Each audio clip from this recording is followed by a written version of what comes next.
जय हिंद दोस्तों। आज के इस वीडियो में पढ़ने वाले हैं ट्राइंगल यानी कि त्रिभुज। त्रिभुज होता क्या है, त्रिभुज के प्रकार देखेंगे और वीडियो में देखेंगे किस तरह त्रिभुज को आप पहचान सकते हैं। वीडियो अगर आपको पसंद आए तो प्लीज लाइक एंड शेयर करना ना भूलें। और हाँ, यदि आपने हमारा चैनल सब्सक्राइब नहीं किया तो प्लीज चैनल को सब्सक्राइब जरूर कर लें। तो वीडियो बिना देरी के स्टार्ट करते हैं। तो ऐसा बहुभुज जो 3 रेखाओं से घिरा हो तथा जिसमें 3 कोण हो। A polygon which has 3 sides and 3 angles. Side यानी कि भुजाएं, यानी कि लाइंस यानी कि उसकी कितनी साइड से वो बंद है, ठीक है। और एंगल्स यानी कि कोण, ठीक है। तो इसको हम डेफिनेशन के हिसाब से इसको बनाते हैं। ऐसा बहुभुज यानी पॉलीगन, एक जिसकी 3 साइड हो, 2 और 3, ठीक है। तो एक साइड, 2 साइड, 3 साइड, ये बन गया आपका त्रिभुज, ठीक है। इस तरह भी बना सकते हैं, 1 2 3, ये भी आपका त्रिभुज है।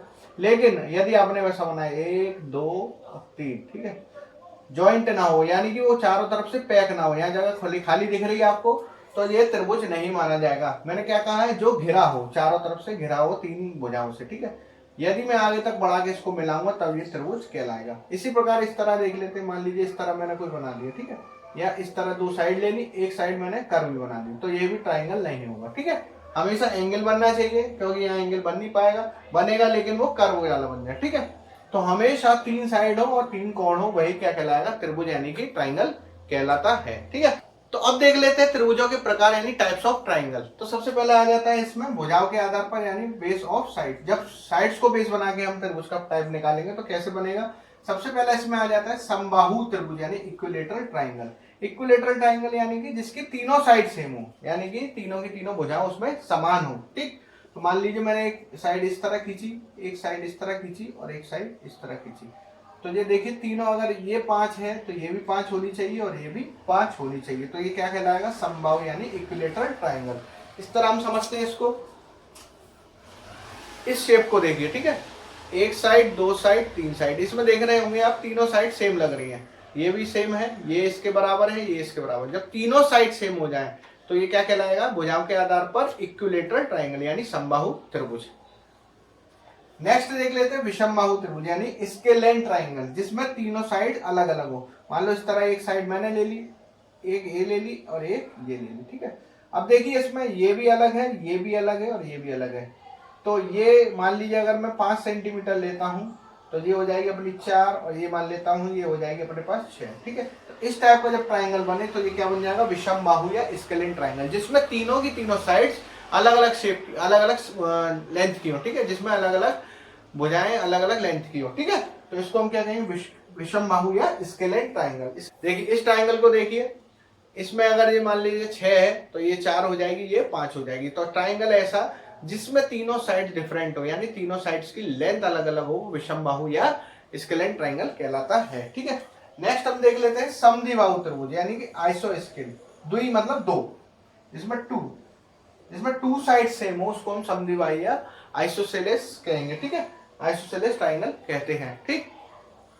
इस ट्राइंगल को देखिए, आपको समझ में आ रहा होगा, ये इस ट्राइंगल में शेप सेम है, यानी कि इस ट्राइंगल की ये वाली लेंथ और ये लेंथ सेम है और ये थोड़ी अलग है, ठीक है। तो जब 2 भुजाएं सेम हो यानी 2 साइड सेम हो जाए, इसकी लेंथ या इसकी लेंथ या नीचे वाली 2 सेम हो जाए, तो हम स्केलेन ट्राइंगल को आइसोसेलेस ट्राइंगल कहते हैं। यानी कि 2 भुजाएं जिसमें सेम हो, यानी कि इसकी लेंथ इसके बराबर हो गया, तो उसको हम आइसोसेलेस या समद्विबाहु त्रिभुज कहते हैं, ठीक है। अब नेक्स्ट देख लेते हैं हम कोणों के आधार पर यानी कि on the basis of angles. पहला आ जाता है न्यून कोण त्रिभुज, ठीक है। न्यून कोण बनाने के लिए यानी एक्यूट एंगल, ये आपने पढ़ा भी होगा, एक्यूट एंगल किसे कहते हैं, यानी कि जिस कोण का मान 0 से अधिक और 90 से कम हो, उसको हम एक्यूट एंगल या न्यून कोण कहते हैं। इस ट्राइंगल में क्या बनेगा, जो एंगल होंगे वो सारे के सारे 90 से कम होंगे। यदि ये 50 है, ये अगर मैं 40, सॉरी इसको हम मान लें, अगर हम 50, इसको मान लूँ मैं 60, तो ये 70, यानी कि सारे के सारे क्या है, 90 से कम है, तो इसको हम न्यून कोण या एक्यूट एंगल ट्राइंगल कहेंगे, ठीक है। इस एक्यूट एंगल ट्राइंगल के लिए हम ये वाला ही एग्जांपल ले लेते हैं। मान लीजिए ये 50 है, ये वाला एंगल 60 हो जाएगा और ये 70 हो जाएगा, ठीक है। तो तीनों के तीनों जो एंगल्स होंगे न्यून कोण त्रिभुज में या एक्यूट एंगल ट्राइंगल, वो 90 से कम होंगे। समझ में आ रहा होगा आपको, ठीक है। यदि समझ में आ रहा है तो प्लीज चैनल को सब्सक्राइब जरूर कर ले, ठीक। नेक्स्ट आ जाता है समकोण त्रिभुज यानी कि राइट एंगल ट्राइंगल। समकोण त्रिभुज आपने बचपन में पढ़ा हो। समकोण किसे कहते हैं, जब एक एंगल 90 डिग्री हो, ठीक है, किसी त्रिभुज में एक एंगल 90 डिग्री बन जाए तो उसको हम समकोण त्रिभुज कहेंगे। 90 डिग्री वाला जो ट्राइंगल बनेगा उसको हम समकोण त्रिभुज कहते हैं। ये पाइथागोरस में बहुत यूज होता है, ठीक है। ये देखिए, ये 90 डिग्री बनना है यहाँ, ये 90 डिग्री है, ठीक है। जब दोनों परपेंडिकुलर है एक दूसरे को तो उस ट्राइंगल को हम क्या कहेंगे, एक राइट एंगल ट्राइंगल या समकोण त्रिभुज कहेंगे। जब इसमें एक एंगल जो हुआ, ये नीचे वाला दिख रहा होगा आपको 90 डिग्री, यही क्या है, समकोण त्रिभुज बन जाएगा, ठीक है। अब आ जाता है नेक्स्ट अधिक कोण त्रिभुज, यानी कि ऑब्ट्यूस एंगल। ऑब्ट्यूस एंगल में अधिक कोण में यानी कि एक एंगल जो होगा वो 90 से बड़ा होगा, ठीक है। इस तरह बना लेते हैं हम। देखिए इसमें जो ऊपर वाला दिख रहा होगा ये ग्रेटर देन 90, इसको हम 110 मान सकते हैं, बाकी बचे हुए आप कुछ भी मान लीजिए, ठीक है। तो एक जो एंगल होगा इसमें ऑब्ट्यूस एंगल में क्या होगा, 90 डिग्री से बड़ा होगा। ऑब्ट्यूस एंगल ट्राइंगल या अधिक कोण त्रिभुज उसको हम कहेंगे, ठीक है। इसका एग्जांपल यही ले लेते हैं।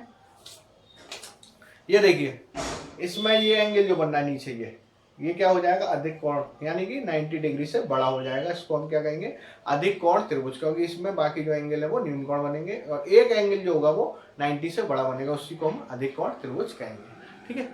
तो इस तरह हम त्रिभुजों को, टाइप्स को हम समझ सकते हैं, त्रिभुज की डेफिनेशन को समझ सकते हैं। अब आशा करता हूँ आप भी आसानी से त्रिभुज को पहचान लेंगे कि कौन सा त्रिभुज किस टाइप का त्रिभुज है।